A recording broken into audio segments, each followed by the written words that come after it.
देखिए सवाल नंबर 10।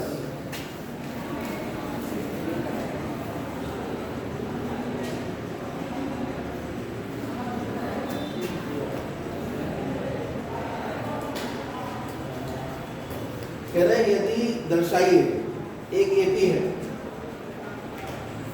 उसने बता दिया एक एपी है, वो है A1, A2, A3 से लेकर AN।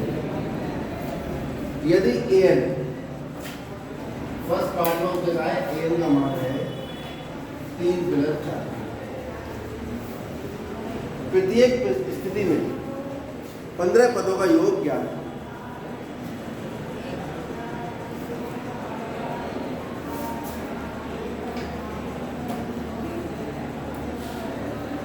ये ऐसे, ये एपी नहीं है, ये कोई श्रेणी है जिसका एनवा बल आपको ये दिया है 3, और हमें सिद्ध करना है ये जो दिया है हमें A1 A3 ये एक एपी है। तो हमें जब AN दिया है तो हम A1 निकाल लेते हैं, कितना आएगा 3+4 गुणा 1, 4 × 4 = 7, A2 निकाल लेते हैं, 8 × 3 = 11, A3 निकाल लेते हैं, 12 होती। ठीक, फिर हम निकालते हैं तो श्रेणी क्या बनी होगा? अभी ये समांतर श्रेणी है या नहीं होगा? 7, 11, 15 और भी 11। ठीक है, अगर हम समांतर निकालें 11 - 7 = 15 - 11 कितना आ रहा है? अगर समांतर बराबर आ रहा है, दूसरे में से पहले हटाया, दूसरे में दूसरा, तो श्रेणी कैसी बन गई? दी गई श्रेणी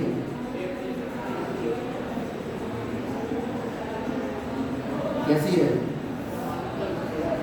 समांतर श्रेणी। उसने कहा अगर श्रेणी समांतर श्रेणी है तो एपी क्या बन गई हमारे पास? एपी बन गई हमारी 7, 11। इसके हमें कितने पदों का योग निकालना है? प्रथम 15 पदों का योग।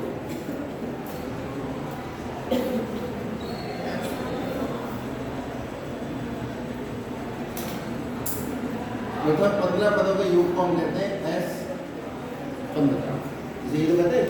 अब ऐसा 10 पद लगाओ,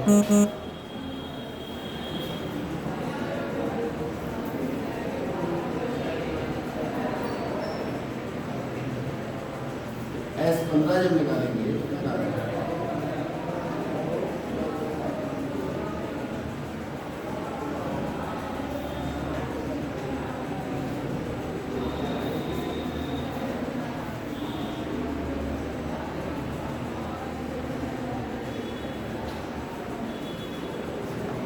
चौदह कॉमन ले लो, 1+5 1+4 क्यों? 2 सकते 15 गुणा 7 गुणा 5, 15 × 5 = 75 गुणा 7 और 7 × 5 = 7, 70 × 4 3। तो अब 15 पदों का योग कितना आ गया? 525। ये एक तरीका था इसको करने का जो सामान्य है 99% बच्चों को बताया जाता है। अब मैं इसका सेकंड मेथड बता रहा हूँ जो इसका सही मेथड है।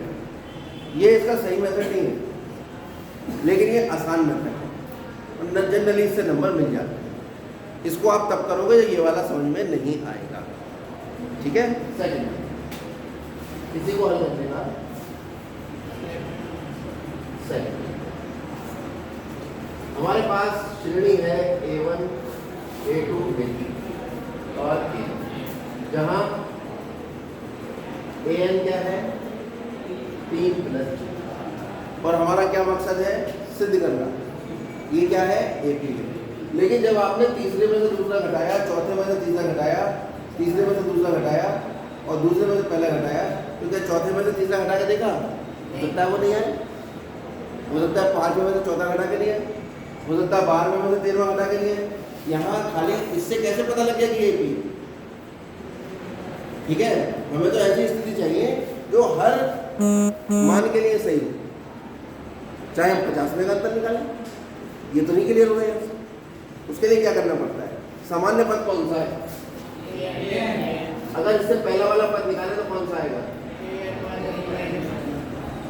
प्लस 4 गुणा कितना आ गया, 3 प्लस 4n माइनस 4, तो 4n माइनस। अब अगर मैं सार्वधातुक निकालूं,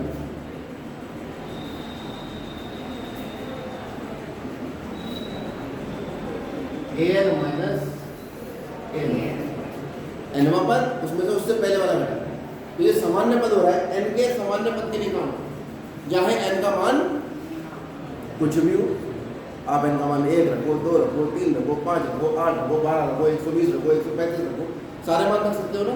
तो ये जो स्थिति आएगी, ये जो डी का मान आ रहा है, अगर इस डी के मान में सार्वधातुक में n नहीं आया, n यानी अगर ये नियतांक है, अगर ये कांस्टेंट है, अगर इसमें कोई बदलाव नहीं हो रहा, तो n के सभी मानों के लिए डी का मान वही रहेगा। चेक करिए, 3 plus 4 minus 4n minus 1, 3 plus 4n minus 4n plus 1 cancel हो गया, कितना आ गया, 3 और 1।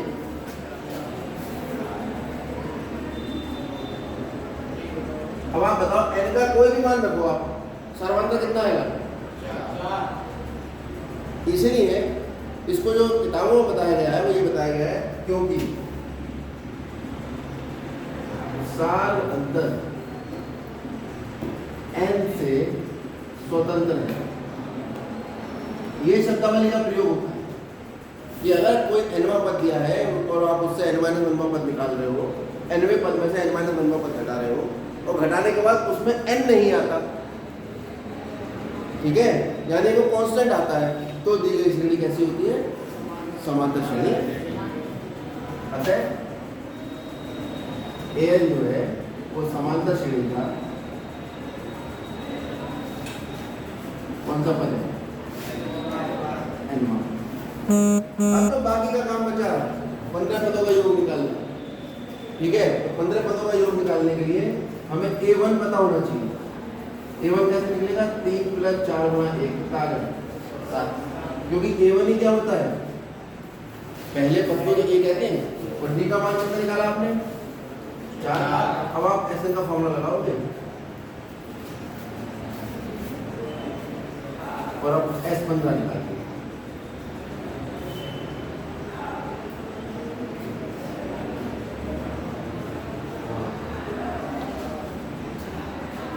ठीक है।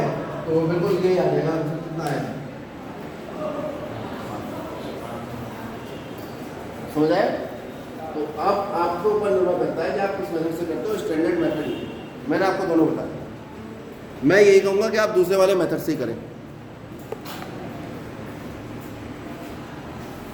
लेकिन आपकी अपनी कैपेसिटी है, ना करने से तो कुछ ना करना बेटर है। आगे बढ़ जाते हैं।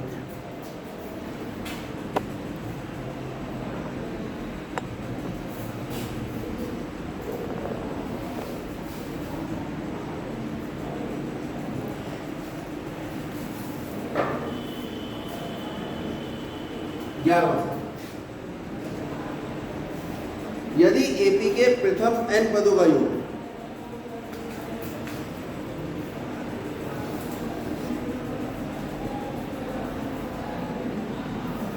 जिसे हम SN कहते हैं, कितना है,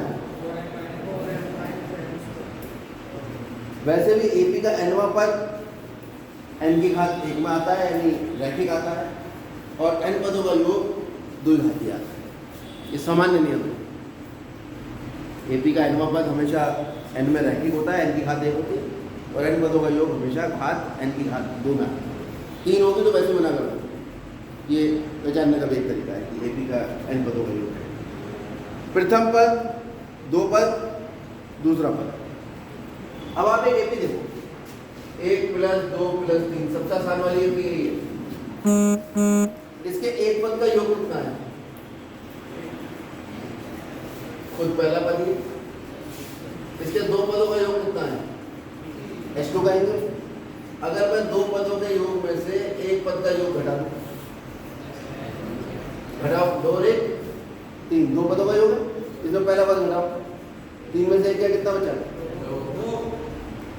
और 2 कौन सा पद है, अगर 3 पदों के योग में से मैं दूसरा पद 2 पदों का योग घटा दूं, इन 3 के योग में से ये 2 घटा दूंगा तो ये तो बचेगा। क्या ऐसे करके देखो, 3 और 2 5 और 6, 6 में से 3 घटाओ, 3 बचा। 3 कौन सा पद है? दूसरा पद। ये कौन सा पद आ रहा है? तो अगर 4 पदों का योग में से 3 पदों का योग घटाऊंगा तो कौन सा पद आ जाएगा? ये पैटर्न आप अपने दिमाग में बैठाएं, इसने कहा भी है। इसका प्रथम पद अर्थात S1, तो अगर मैं S1 निकालूंगा तो कितना आएगा? 4 × 1 - 1 स्क्वायर, 4 - 1 कितना आ गया? और ये S1 जो है वो क्या होगा? प्रथम पद A होगा, वही S1 होगा, कितना होगा? फिर इसने कहा है 2 पदों का योग क्या होगा? n की जगह 2 ले लो, 4 × 2 - 2 स्क्वायर, 8 - 4 कितना आ गया? 4। 2 पदों का योग कितना आ गया? 4। अगर मैं 2 पदों के योग में से पहला पद घटा दूं तो क्या आ जाएगा? 4 - 3 कितना आ गया? 1। तो दूसरा पद कितना आ गया? इसी प्रकार 10वें और 11वें पद ज्ञात करें। कौन कौन से? एपी तो बता ही दिया ना इसने, जब एपी की अब सिद्ध करने का है। एपी कह दिया है, सिद्ध नहीं करना, एपी बता दिया। तो जब एपी बता दिया तो हमें ए पता लग गया कि ए कितना है? 3। और डी कितना आएगा? A2 - 7 यानी 1 - 3 कितना आ गया? और हमें क्या निकालना है? 10 हुआ। इस प्रकार तीसरे 10वें और 11वें पद ज्ञात करें। तो तीसरा पद कितना आ जाएगा? a + 2d, यानी a कितना है? 3 + 2 गुणा -2, तो -4, 3 में 4 घटाओ -1 आ गया। ऐसे ही 10वां पद निकालो, नॉट a कितना है? 3 + 9 गुणा d का मान कितना है? -2, 3 - 18 कितना? -15। ऐसे nवां पद निकालो, a कितना है? 3 + n - 1 d कितना? -2, 3 - 2n + 2, 3 और 2 5 माइनस, ये आपका n। चलिए